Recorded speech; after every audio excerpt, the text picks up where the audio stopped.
Спецслужбы Казахстана рассказали о так называемых ворах в законе, которые имеют отношение к Республике Казахстана. Осенью прошлого года в Кыргызстане на самом высшем уровне началась борьба с организованной преступностью и ее лидерами. Первой жертвой стал криминальный авторитет Камчибек Асанбек, более известный как Камчи Кальбаев.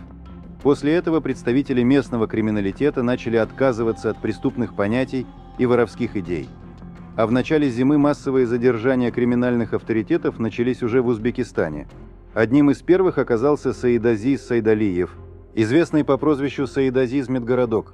Затем появилась информация о задержании одного из самых влиятельных авторитетов страны Салима Абдувалиева, известного по прозвищу Салимбай. В этой связи редакция Тенгри Ньюс направила официальные запросы в правоохранительные органы Казахстана. Решили поинтересоваться, есть ли среди соотечественников воры в законе или кто считает себя таковым.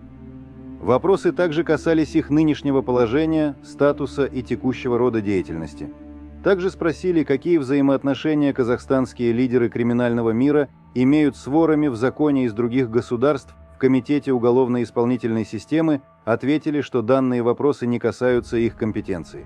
На ваш запрос сообщаем, что организация работы по борьбе с организованной преступностью относится к компетенции Департамента по борьбе с организованной преступностью Министерства внутренних дел, в связи с чем предоставить запрашиваемую вами информацию не представляется возможным, заявили в ведомстве. Далее обратились с этими же вопросами в Министерство внутренних дел. В ответе на запрос там сообщили, что также не располагают некоторой запрашиваемой информацией. Тем не менее, кое-какие сведения в их распоряжении имеются. Но делиться ими с широким кругом лиц нельзя. В действующем законодательстве понятия «вор в законе» и «криминальный авторитет» юридически не закреплены. Статистические сведения по их учету не ведутся. В этой связи предоставить список таких лиц не представляется возможным.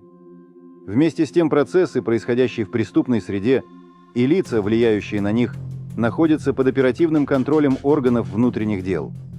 При этом данная информация не подлежит разглашению ввиду ее конфиденциальности, пояснили в МВД. Более продуктивным оказался запрос в Комитет национальной безопасности. В ведомстве предоставили более развернутые сведения по данной теме. Комитетом национальной безопасности ваш запрос рассмотрен. Сообщаем, что в исправительных учреждениях страны отбывают наказание Серик Джаманаев и Бондас Туруа, позиционирующие себя так называемыми ворами в законе, заявили в ведомстве.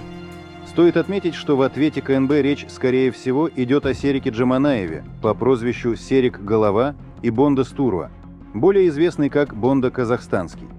Первый из них был осужден в начале 2021 года. Суд приговорил его к 19 годам лишения свободы. Второй в январе 2016 года получил 22 года тюрьмы. По данным КНБ, аналогичный статус имеют еще двое граждан Казахстана.